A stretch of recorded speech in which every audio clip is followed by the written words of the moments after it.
The bone-chilling wail of a newborn's cry echoed through the small wooden cabin as Nathaniel Winters held his son for the first time, his calloused hands trembling beneath the tiny swaddled form while his wife Eliza's blood soaked through the birthing sheets, her final whispered words still hanging in the air. "Love them enough for both of us." Idaho Territory, 1871. Nathaniel stood frozen at the foot of the bed, his broad shoulders hunched forward as if bearing the weight of a mountain. Dr. Phillips moved about the room, his solemn expression confirming what Nathaniel already knew: Eliza was gone. The midwife had tried everything, but the bleeding couldn't be stopped. Now his beautiful Eliza lay still, her golden hair splayed across the pillow, her face peaceful in death, though her departure had been anything but. "I'm sorry, Nate," the doctor said, placing a hand on his shoulder. There was nothing more we could do. In Nathaniel's arms, his newborn son continued to cry, joined by the soft whimpering of 2-year-old Emma from the next room where a neighbor had been watching her. 2 children now motherless, 2 children he had no idea how to raise alone. "What am I supposed to do now?"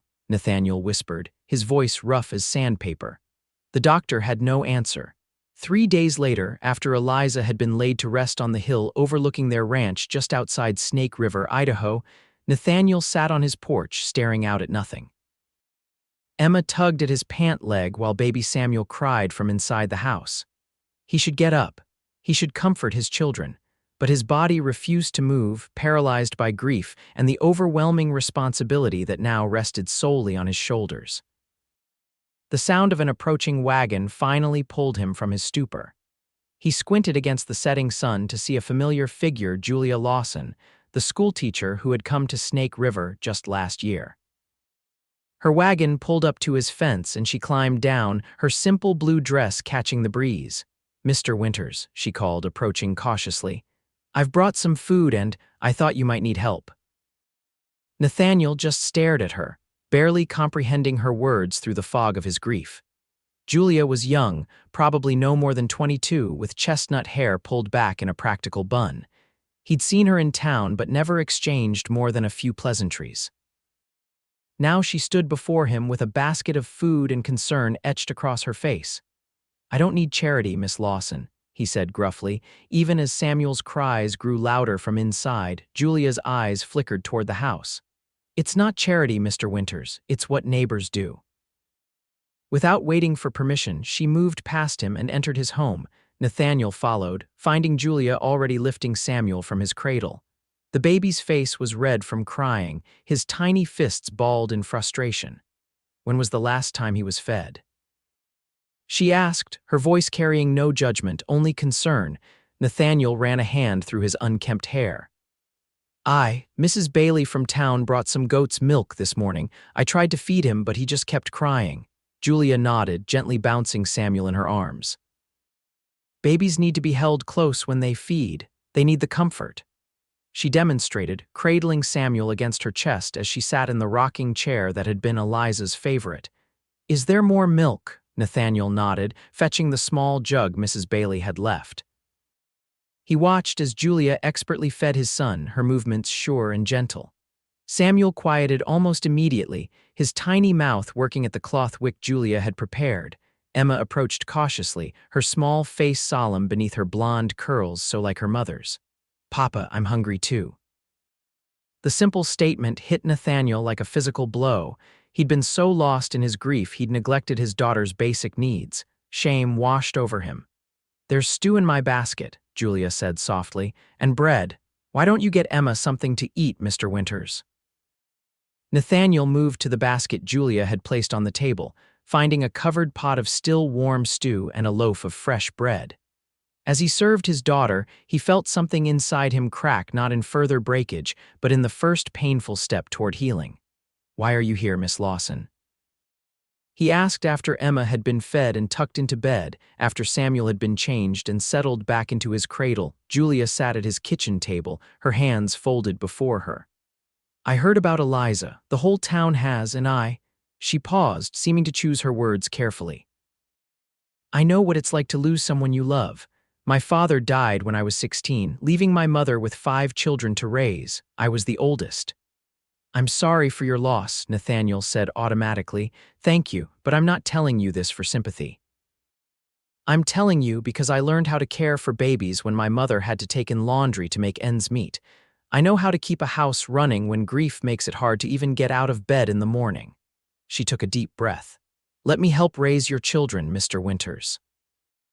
Nathaniel stared at her, disbelief evident in his expression. You're offering to be my housekeeper. I'm offering to help in whatever way you need. I can come by in the mornings before school and in the evenings after.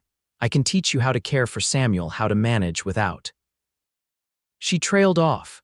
Without Eliza, he finished, his voice breaking on his wife's name. Julia nodded. You don't have to do this alone, Mr. Winters. I can't pay you much, he said, the rancher in him automatically thinking of the practical aspects. I don't want your money. I just want to help. Nathaniel studied her, trying to understand her motivation. Why? Julia's gaze fell to her hands. Because someone helped us when my father died, because it's the right thing to do. She looked up, meeting his eyes. And because those children deserve all the love and care this world can give them. Something in her words, or perhaps in the steady compassion of her gaze, reached through Nathaniel's grief. He nodded slowly. All right, Miss Lawson, I accept your help. The next morning, Julia arrived just as the sun was beginning to paint the eastern sky. She found Nathaniel already awake, looking haggard but more put together than the previous day. He'd shaved, at least, though dark circles remained under his eyes. Samuel was up most of the night, he explained, his voice rough with fatigue. I couldn't get him to settle. Babies sense our emotions, Julia said, taking the fussing infant from his arms, and they need routine. We'll establish one day by day. True to her word, Julia came every morning and evening. She showed Nathaniel how to properly feed Samuel, how to swaddle him tightly for comfort, how to recognize different cries. She played with Emma, making sure the toddler wasn't lost in the shuffle of caring for a newborn. She brought food, cleaned the house, and slowly helped Nathaniel establish a new normal. 2 weeks into this arrangement, Nathaniel watched as Julia read a story to Emma, the toddler nestled against her side on the sofa.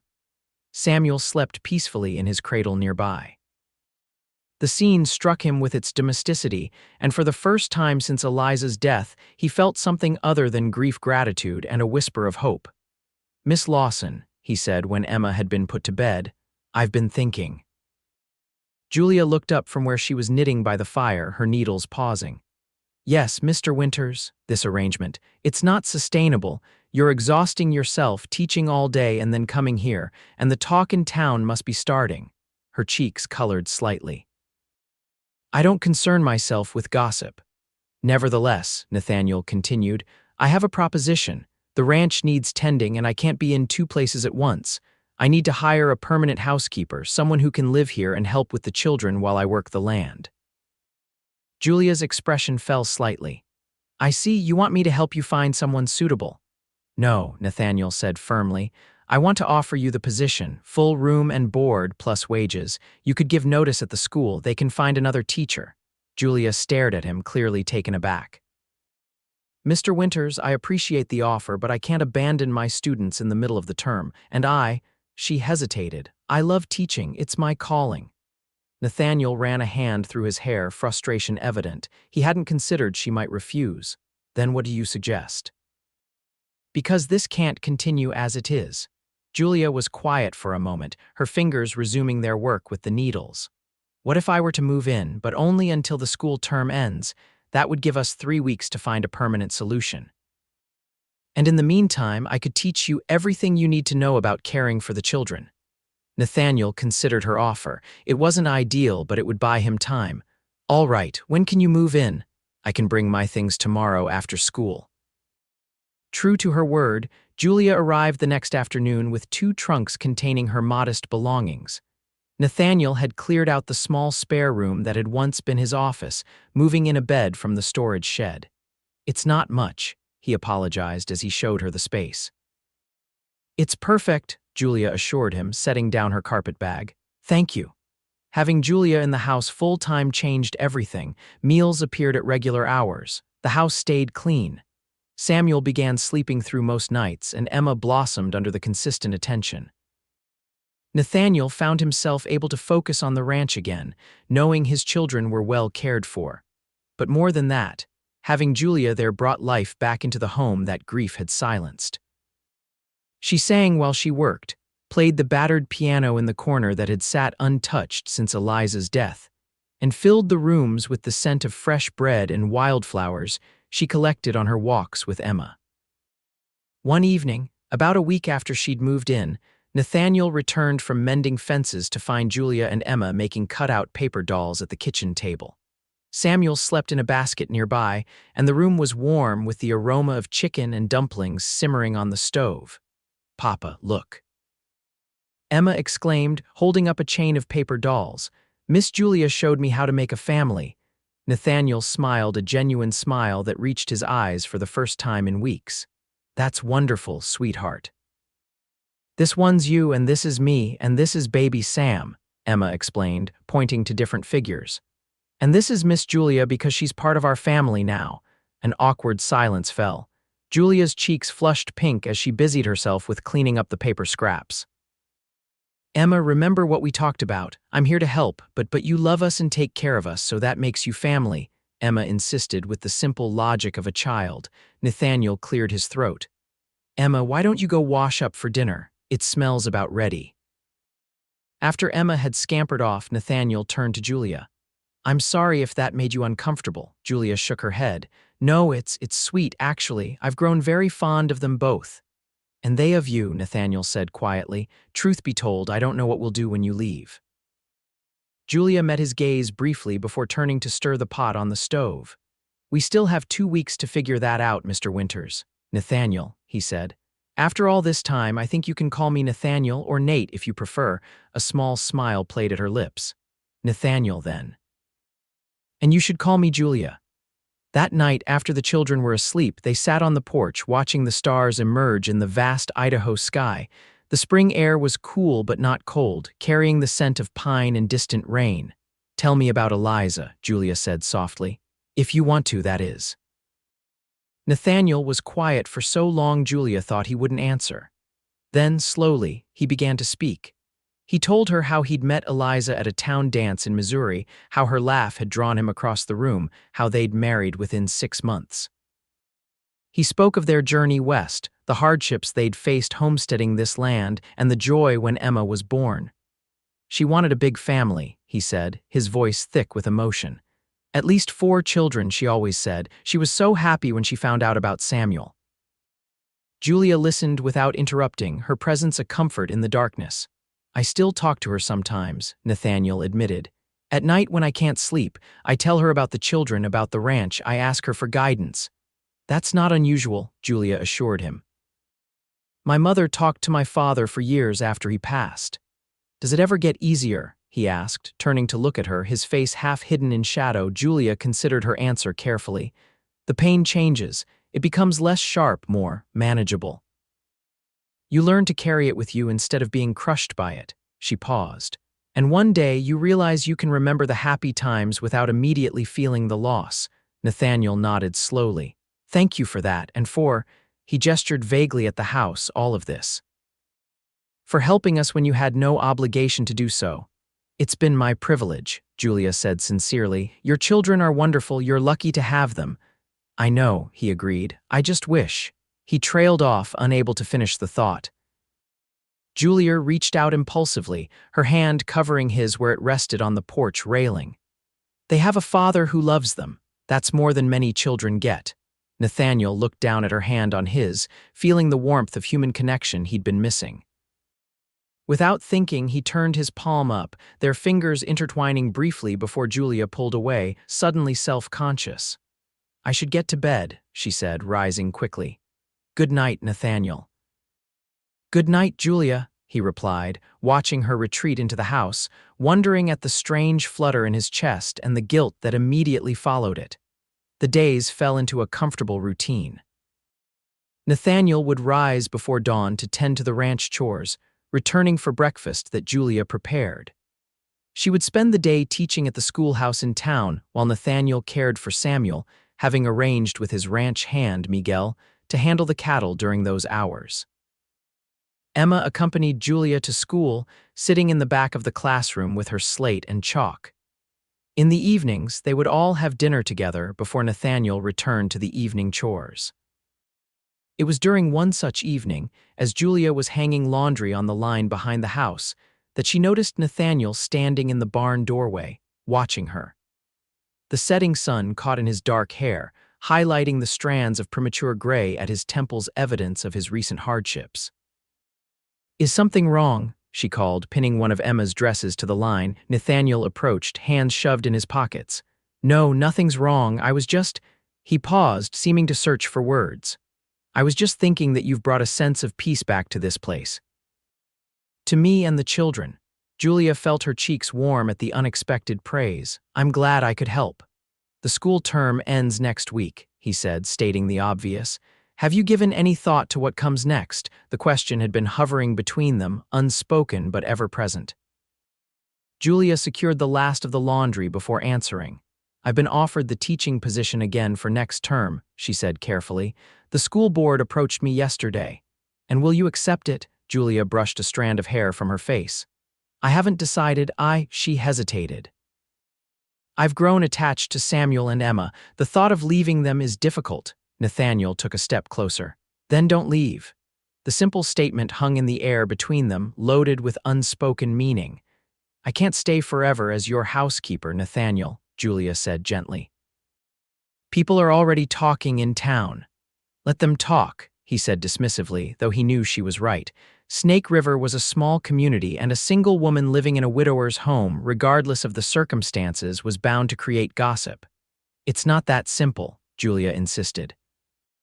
"My reputation matters for my work as a teacher, and—" She looked away. "I need to consider my future." Nathaniel felt a surge of something that might have been panic at the thought of her leaving. In just a month, Julia had become essential to their household to him. The children adored her, and he had come to depend on her steady presence, her quiet strength, the way she seemed to anticipate needs before they were voiced. "What if there was another solution?" he asked, not entirely sure what he was suggesting.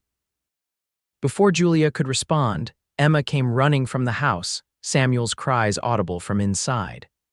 "Miss Julia, Sam's awake and he's real fussy." The moment broken, Julia gave Nathaniel a look that suggested their conversation wasn't finished before heading inside to tend to the baby. Later that night, after both children were asleep, a spring thunderstorm rolled across the valley. Julia sat in the parlor, mending one of Nathaniel's shirts by lamplight, listening to the rain beat against the windows. Nathaniel entered from his bedroom, pausing in the doorway. "You don't have to do that," he said, nodding at the shirt in her hands. "I don't mind," Julia replied, continuing her neat stitches. "I find it soothing."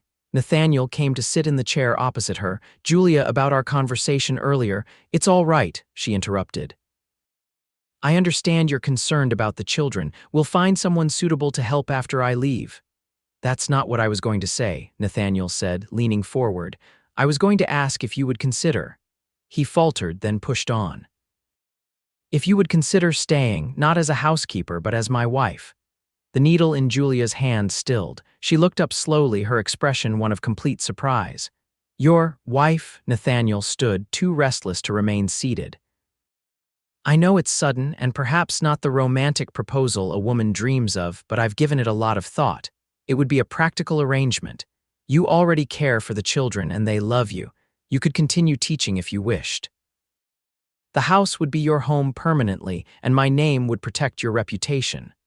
Julia set aside her mending, her hands trembling slightly. "You're proposing marriage as a business arrangement." Put that way, it sounded cold, but Nathaniel couldn't quite bring himself to express the deeper emotions stirring within him. "Not exactly business, but practical, yes, for the children's sake."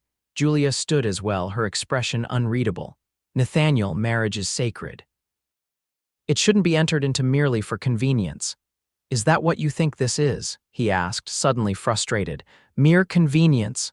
What else should I think?" Julia challenged. "You've never once indicated any feelings toward me beyond gratitude. And what if I do have feelings?" Nathaniel countered, stepping closer. "What if I've come to admire your strength, your kindness, the way you love my children as if they were your own? What if I find myself watching you throughout the day, grateful not just for your help but for your presence in my life? Julia's breath caught. Do you? The vulnerability in her question broke through his defenses. Yes, he admitted softly. I do, but I also feel guilty for it. Eliza has been gone barely 2 months. What kind of man moves on so quickly? Julia's expression softened with understanding. A man who has suffered a terrible loss and found unexpected comfort. A man who puts his children's needs above his own pride or pain. She paused. A good man, Nathaniel, he shook his head. I'm not asking for absolution. No, you're asking for my hand, Julia corrected gently, and while I'm touched by your proposal, I can't accept, not like this. What do you mean, not like this? I mean that if I were to marry again. She stopped, realizing her mistake. Again, Nathaniel echoed, surprised. Julia sighed, sinking back into her chair. Yes. There's something I haven't told you, something only a few people in town know. She twisted her hands in her lap. I was married once before, briefly. His name was Thomas. We were both 17 childhood sweethearts. He joined the Union Army and died at Gettysburg before our first anniversary. Nathaniel sat down beside her, taking in this revelation. I'm sorry, Julia, I had no idea.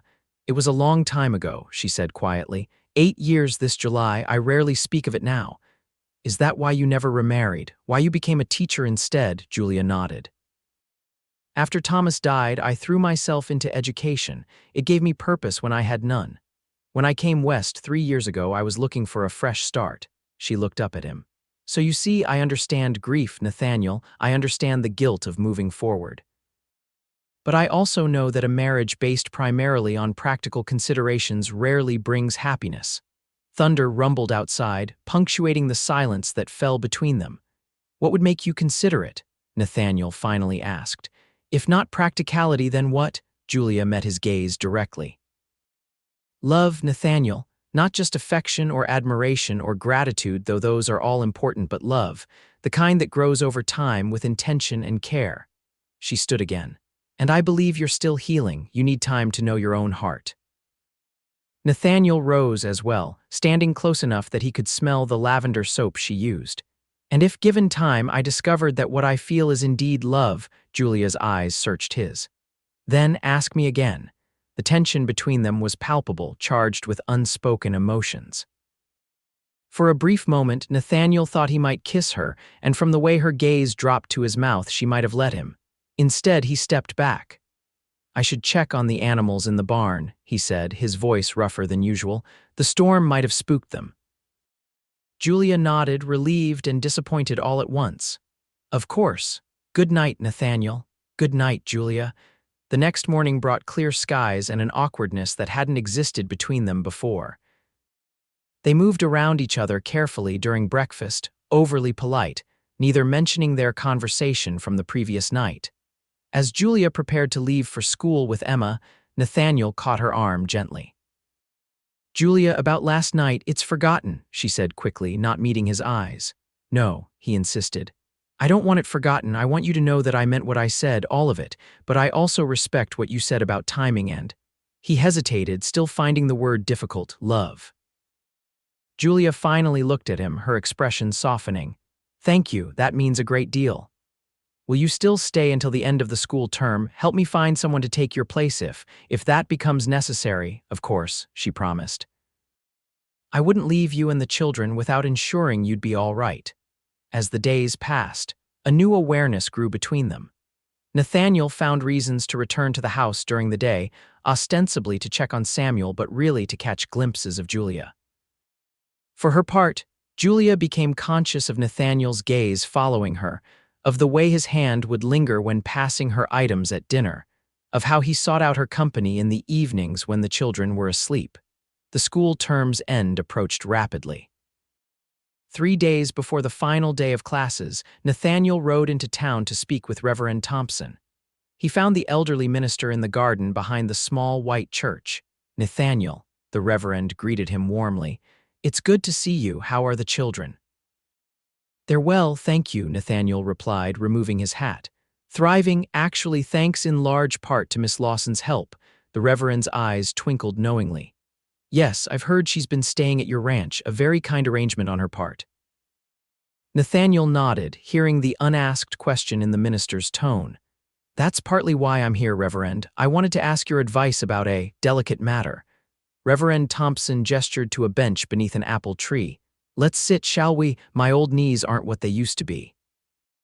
Once seated, Nathaniel found himself explaining the situation: Julia's imminent departure, his growing feelings for her, his proposal and her refusal, and the guilt that still plagued him about moving on after Eliza's death.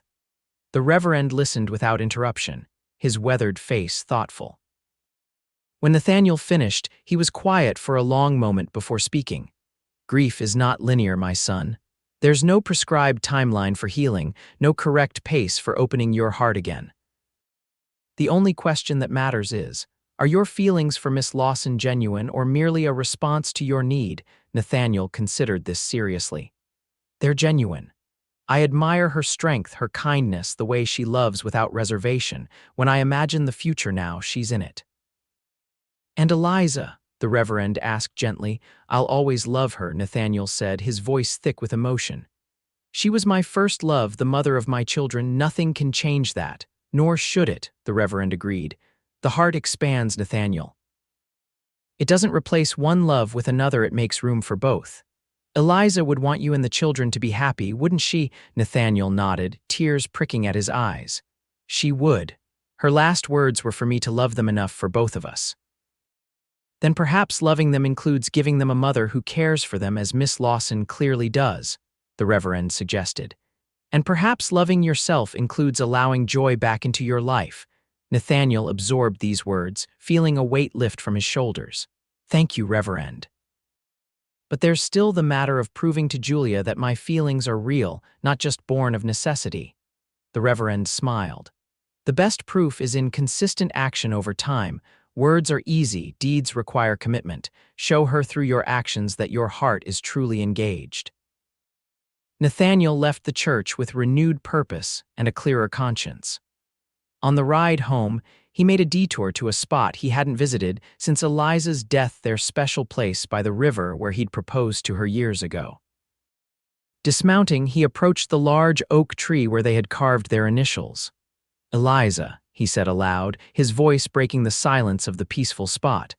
I miss you every day, the children miss you, but I think I've found someone who could help me raise them with all the love they deserve. Someone who might, in time, help heal the hole you left in our lives. He paused, emotion making it hard to continue. I'll always love you, nothing will change that.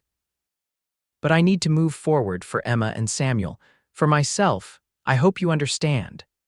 A gentle breeze rustled through the leaves and a strange peace settled over him. Taking it as a sign, Nathaniel mounted his horse and rode home with determination.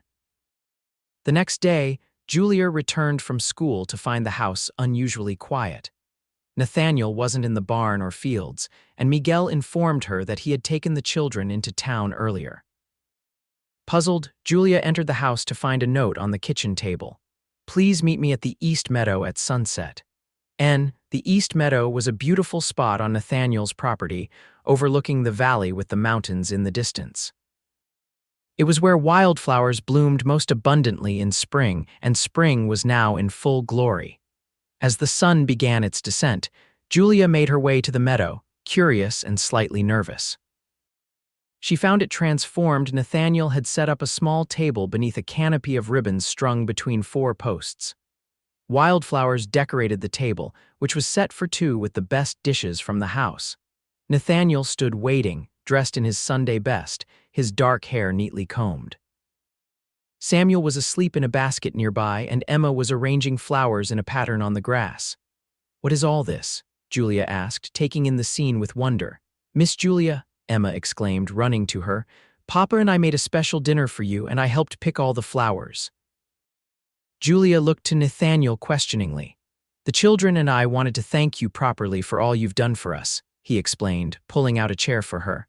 Emma, remember what we practiced? The little girl nodded solemnly before executing a wobbly curtsy. Thank you for taking care of us, Miss Julia. We love you very much. Tears sprang to Julia's eyes.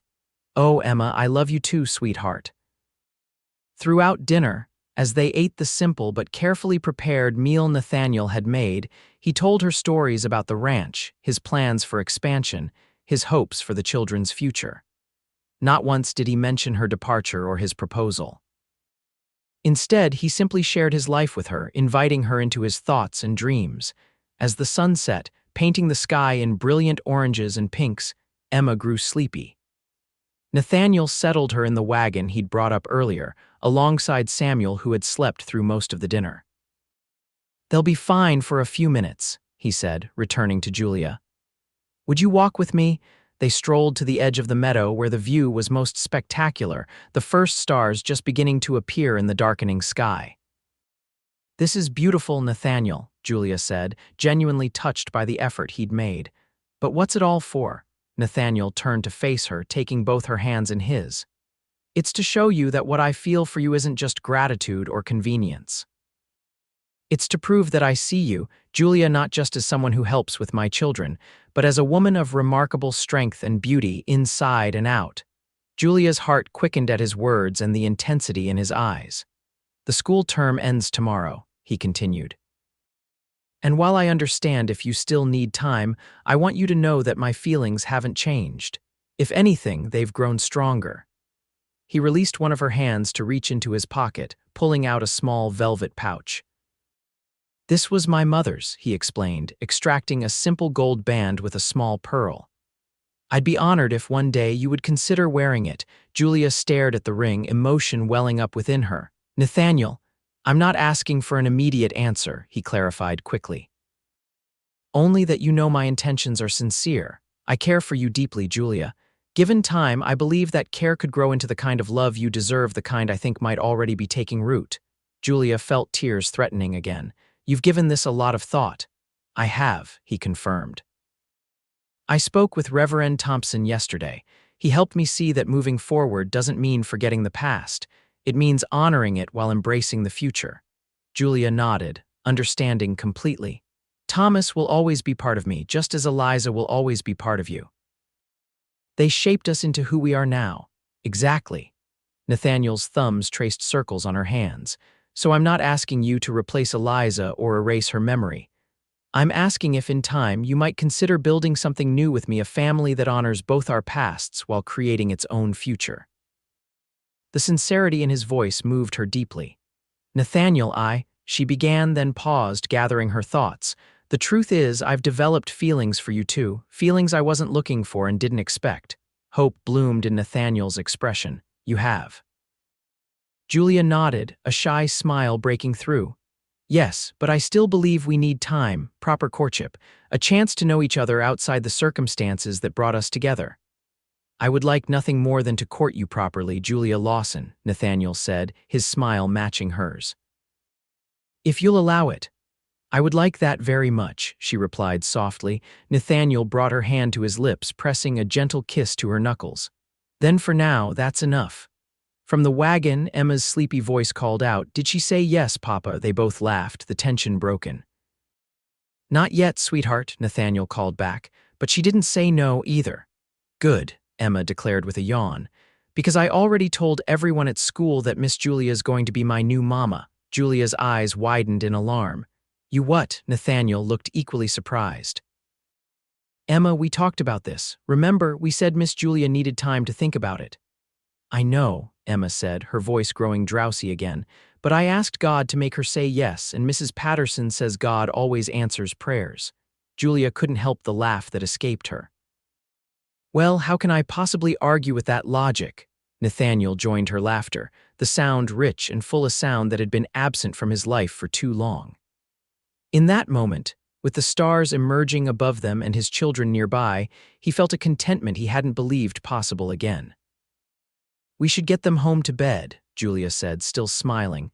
Nathaniel nodded, but before they returned to the wagon, he asked, "Will you stay? After the school term ends, I mean. Not as my wife, not yet, but perhaps we could tell people we're formally courting. It would give us time while keeping propriety intact." Julia considered this. "Where would I live?" "Mrs. Peterson in town has rooms to let," Nathaniel suggested. "You could stay there and come to the ranch during the day. I'd drive you back and forth myself." "That might work," Julia agreed. And yes, I'll stay, for the summer at least, to give us time to be sure. Nathaniel felt a weight lift from his shoulders. Thank you, Julia. The next day, as Julia completed the final day of school, several mothers approached her with knowing smiles. Emma tells us congratulations are in order, Mrs. Bailey said, her expression warm but curious. Julia felt her face flush. Emma has a vivid imagination, she demurred, but Mr. Winters and I have agreed to a formal courtship, nothing more at this point. This declaration, rather than quelling the gossip, seemed to delight the women even more. A courtship, how wonderful, Mrs. Thompson, the Reverend's wife, exclaimed. Nathan Winters is a good man who's suffered greatly. You would make a fine wife for him and a loving mother to those children.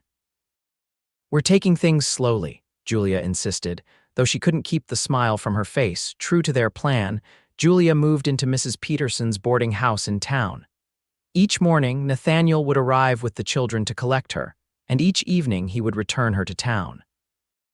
Their courtship progressed with proper decorum, chaperoned outings, Sunday dinners, picnics with the children, but also with a deepening connection that neither could deny. By midsummer, Julia had been offered the teaching position for the fall term and had accepted. Nathaniel's ranch was thriving under his renewed attention, and the children were blooming with the combined care of both adults. One warm July evening, Nathaniel and Julia sat on the front porch of the ranch house, watching Emma chase fireflies in the yard. Samuel, now 6 months old, sat contentedly on Julia's lap, babbling and reaching for her hair. He's getting so big, Julia remarked, bouncing the baby gently. And becoming more like you every day. That determined expression, especially, Nathaniel smiled proudly. He's a good baby. Eliza would have been so proud of him. They had reached a point where mentioning Eliza no longer brought pain, only fond remembrance. It was a healing that Julia had encouraged, keeping Eliza's memory alive through stories and small rituals with the children. I received a letter from my mother today, Julia said, changing the subject. She's considering coming west for a visit this fall. She wants to meet you and the children. Nathaniel looked pleased. I'd like that very much. From everything you've told me about her, she sounds like a remarkable woman. She is, Julia agreed. Strong, like all women have to be on the frontier. She raised 5 children alone after my father died, never remarried. Never found someone worth remarrying for, Nathaniel asked carefully. Julia considered this. I think, perhaps, she never allowed herself the possibility. She devoted herself entirely to us children. And you, have you found someone worth that possibility? His question hung in the air between them, loaded with meaning. Julia met his gaze steadily. I believe I have. Nathaniel reached for her free hand, his expression serious. It's been nearly 4 months since I first asked you to marry me. We've spent almost every day together since then. I've watched you with my children, shared my home and my thoughts with you. I've seen your strength, your compassion, your occasional stubbornness. This last was said with a fond smile. Occasional, Julia teased, her heart racing. Frequent then, he amended with a chuckle.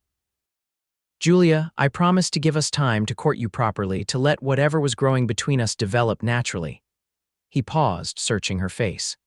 I believe I can now say with complete certainty that what I feel for you is love, not gratitude, not convenience, but love deep and true. Julia's breath caught. Samuel, sensing the shift in her attention, looked up at her curiously. I love you too, Nathaniel, she admitted softly. I think perhaps I have for some time. The joy that spread across his face was breathtaking. Then would you reconsider my proposal? Would you marry me, Julia? Be my wife, a mother to my children, my partner in all things? Yes, she answered without hesitation. Yes, I will marry you.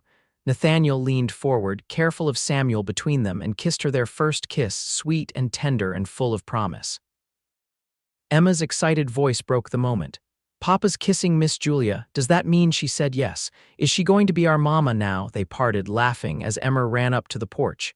Yes, sweetheart, Nathaniel confirmed, his eyes never leaving Julia's face. Miss Julia has agreed to marry me. Emma let out a whoop of joy, startling Samuel, who began to fuss. Julia soothed him automatically, the action so natural it seemed she had been doing it all her life. When can we get married? Nathaniel asked, already thinking ahead. Before the school term starts. Or would you prefer to wait until Christmas? Actually, Julia said thoughtfully, I was thinking perhaps early September before harvest gets too demanding. That would give us time to prepare, and my mother could attend if she can arrange the journey. September sounds perfect, Nathaniel agreed, already imagining Julia as his wife, the two of them raising the children together, building a future on the foundation of mutual respect and love they had established. Word spread quickly through Snake River about the engagement. The entire town seemed to rejoice in the news, partly because Nathaniel Winters was well respected, partly because Julia Lawson was beloved as a teacher, but mostly because everyone loved a story of second chances and healing. Reverend Thompson was particularly pleased when they approached him about performing the ceremony. I had a feeling this might be the outcome when Nathaniel came to see me, he admitted with a twinkle in his eye. God works in mysterious ways, bringing healing and joy from the depths of sorrow. The wedding plans proceeded smoothly. Julia wrote to her mother, who responded with delight and promised to arrive 2 weeks before the ceremony. Nathaniel added a room to the house for her visit, with Julia's guidance on making it comfortable for an older woman. As September approached, the ranch burst into activity not just with wedding preparations, but also with the normal rhythm of ranch life. Cattle needed tending, fields required harvesting, and through it all, Nathaniel and Julia worked side by side, their partnership already solid before any vows were spoken. One evening, as they sat reviewing the wedding plans, Emma climbed into Julia's lap with a serious expression. "When you marry Papa, what should I call you?" she asked, her small brow furrowed in concentration. Julia smoothed Emma's blonde curls tenderly. "What would you like to call me, sweetheart?" Emma considered this carefully. "Could I call you Mama?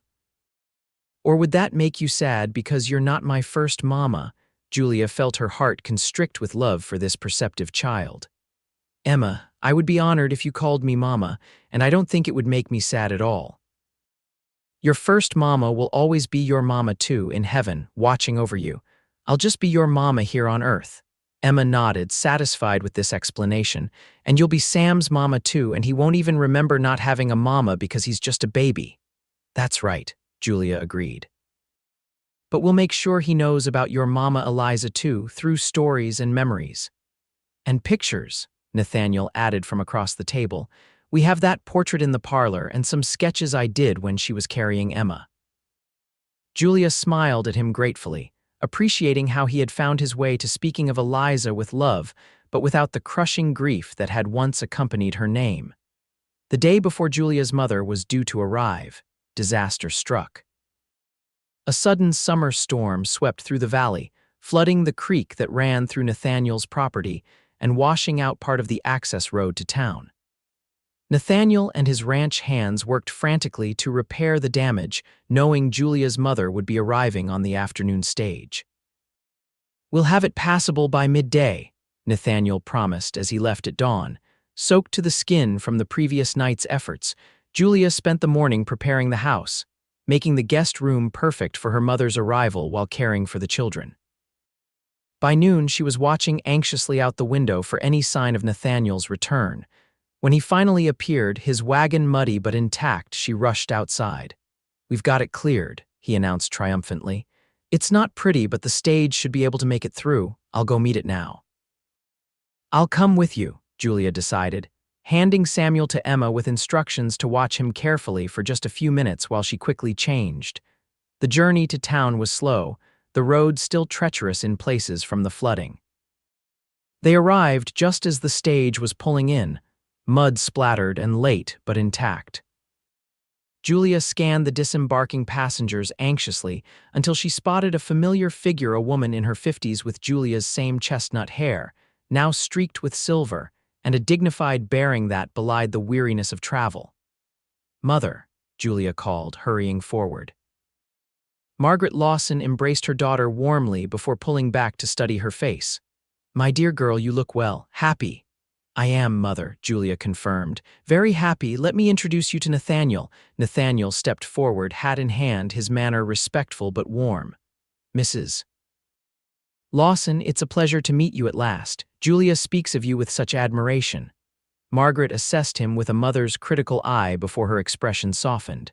"Mr. Winters, I've heard much about you as well. Thank you for making my daughter happy." "The pleasure has been mine, madam," Nathaniel replied sincerely.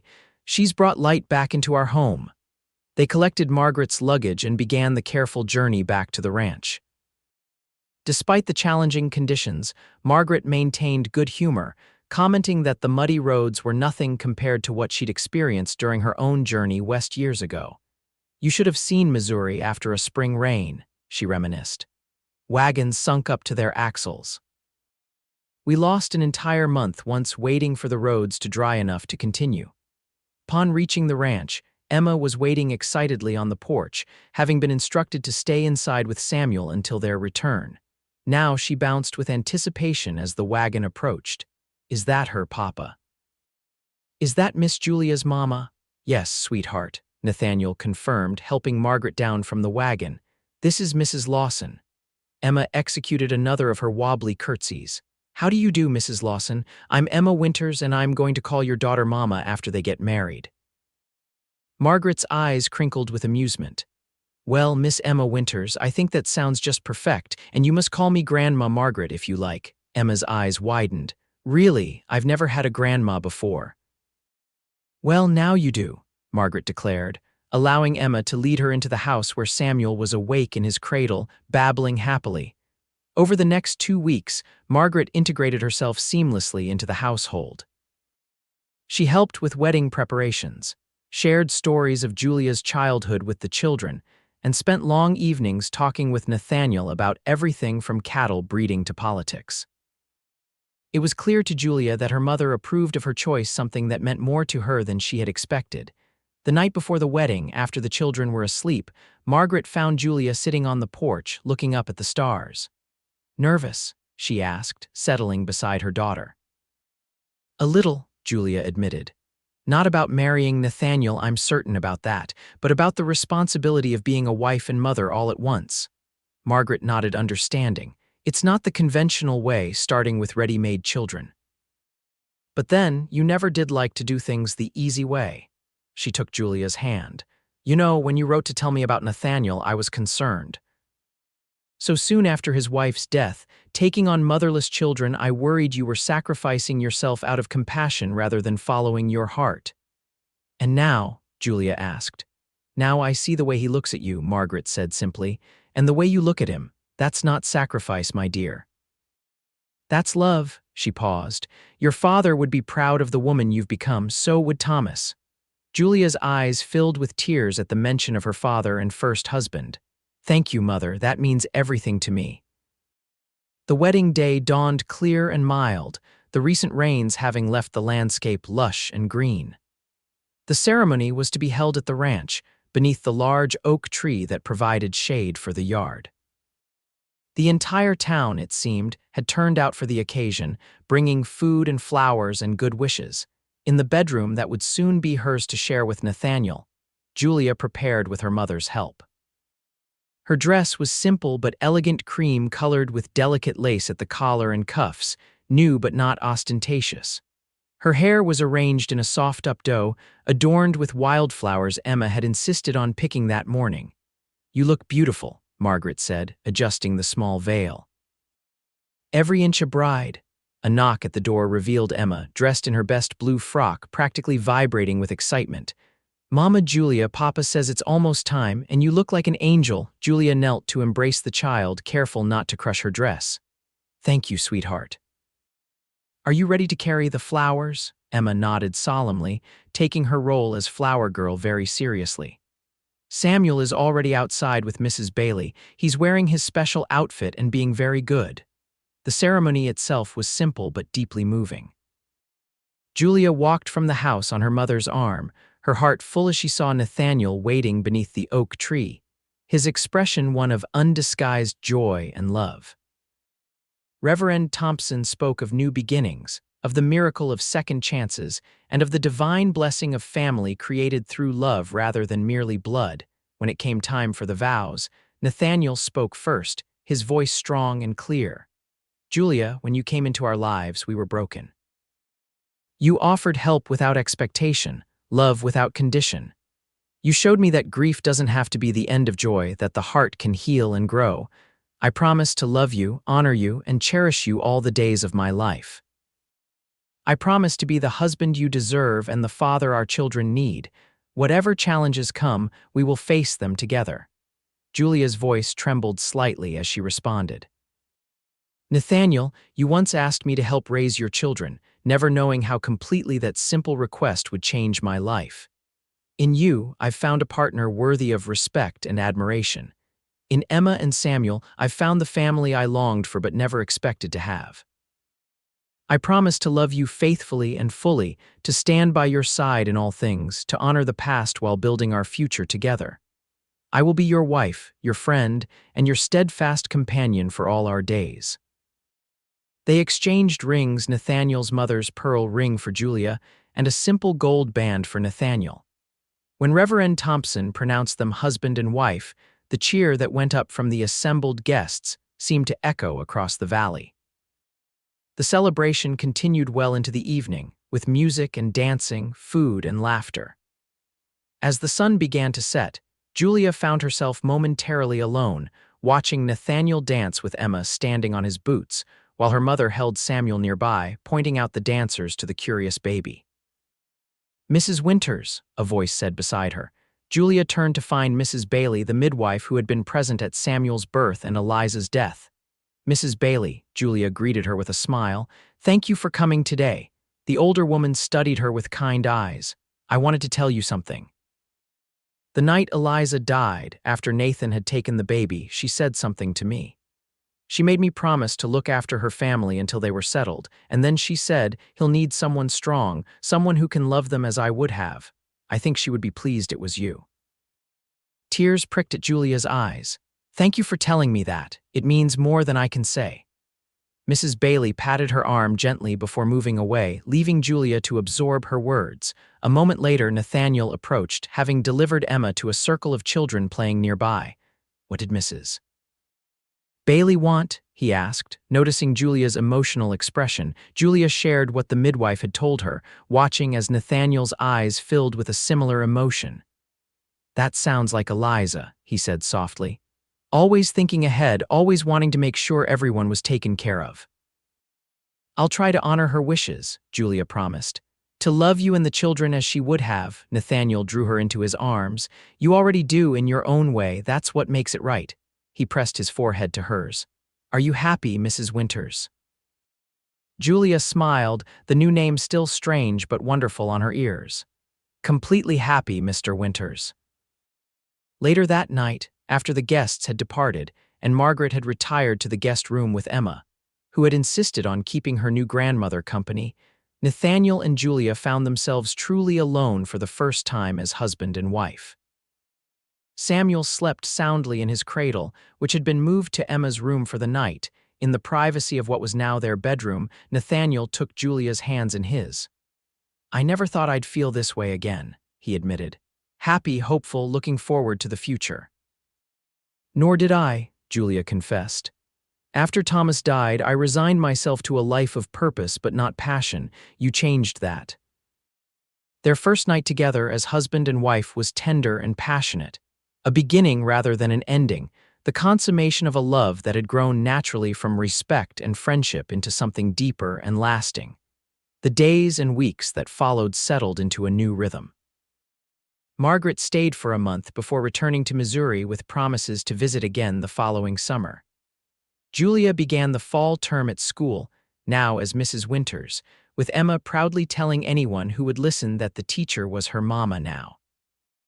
Nathaniel expanded the ranch operations, secure in the knowledge that his home and children were well cared for whether he was present or not.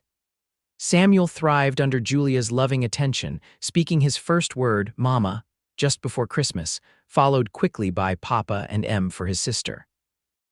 Their first Christmas as a family was a joyous affair. They cut a pine tree from the North Ridge and decorated it with paper chains Emma made at school and ornaments Julia had saved from her childhood. Nathaniel carved wooden toys for both children, a horse for Emma and a rattle for Samuel, while Julia sewed them each new clothes and knitted warm scarves for the cold Idaho winter.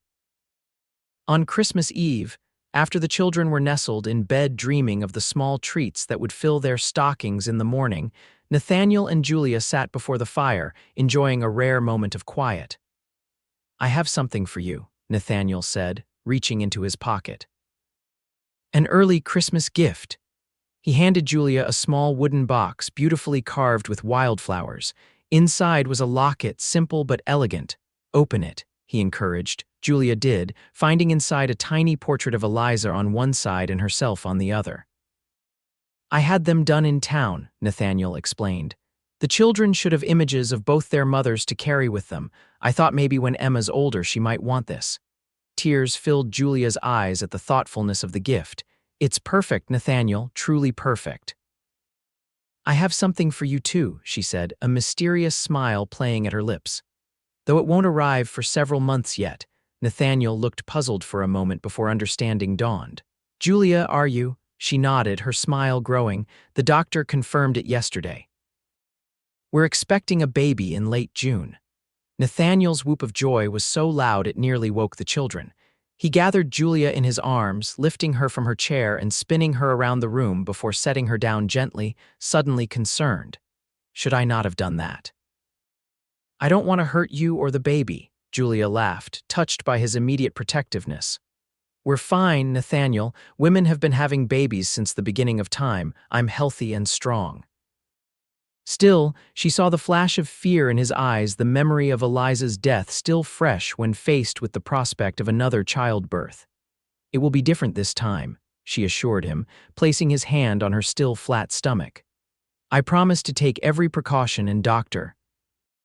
Phillips is already aware. He'll be watching closely the entire time." Nathaniel nodded, forcing the fear down, choosing instead to focus on the joy. "Another child," he marveled. "Emma and Samuel will be so excited." "I thought we might tell them tomorrow as an extra Christmas gift," Julia suggested. "Perfect," Nathaniel agreed, pulling her close again. "I love you, Mrs. Winters, more than I can possibly express. And I love you, Mr. Winters, with all my heart." The months passed in a blur of daily life and preparations for the new baby. Julia continued teaching until May, when her advancing pregnancy made the daily journey too difficult. Emma was beside herself with excitement about having a new sibling, constantly touching Julia's growing belly and talking to the baby. Samuel, now walking and beginning to form simple sentences, didn't quite understand but enjoyed the general excitement nonetheless. Nathaniel hovered anxiously as Julia's due date approached, hiring extra help for the ranch so he could be near the house most days. Julia bore his protectiveness with good humor, understanding its roots in his past trauma. When her labor began on a warm June evening, Nathaniel sent for both the doctor and Mrs. Bailey immediately, unwilling to take any chances. Julia remained calm throughout, drawing on her mother's teachings about childbirth and her own inner strength. "Everything is different this time," she reminded Nathaniel as the contractions strengthened. "I can feel it. This baby is positioned correctly and my body is strong." True to her word, after several hours of labor, Julia gave birth to a healthy baby boy they named Joseph Thomas Winters Joseph for Nathaniel's father, Thomas for Julia's first husband. Unlike Samuel's traumatic entry into the world, Joseph's birth was straightforward, and Julia recovered quickly. As she held her newborn son to her breast, with Nathaniel sitting beside her on the bed, his arm around her shoulders and tears of joy and relief in his eyes, Julia felt a sense of completeness she had never known before. "Thank you," Nathaniel whispered, pressing a kiss to her temple. "For this gift, for our family, for everything. We've come a long way from that first day when you told me you didn't need charity," Julia teased gently. Nathaniel chuckled. "One of many times I've been wrong. What I needed most was exactly what you offered: help, hope, and eventually, love." Later, when Emma and Samuel were brought in to meet their new brother, the family circle felt complete in a way that neither Julia nor Nathaniel could have imagined when they first met.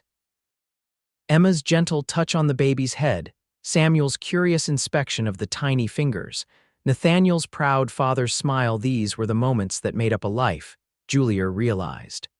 Not grand gestures or dramatic declarations, but small, perfect instances of connection and belonging. As twilight fell outside the bedroom window, painting the sky in the same colors that had been present the night Nathaniel had first confessed his growing feelings for her, Julia looked around at her family and felt a profound sense of gratitude. From loss and grief had come healing and joy. From a simple offer of help had grown a love that would sustain them through whatever challenges life might bring. "Happy?" Nathaniel asked quietly, seeming to read her thoughts. "Completely," Julia replied, resting her head against his shoulder as Joseph slept contentedly in her arms. "This is everything I never knew I wanted.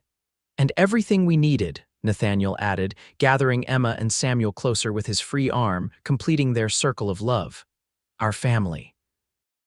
Outside, the stars began to appear in the Idaho sky, witnesses to the quiet miracle of a family forged not just by blood but by choice, by love, and by the courage to begin again after loss. In the years to come, there would be more children, more challenges, more moments of both struggle and joy. But on this perfect summer evening, in the warmth of their home and each other's embraces, the future stretched before them like an open road filled with promise, possibility, and the enduring power of love.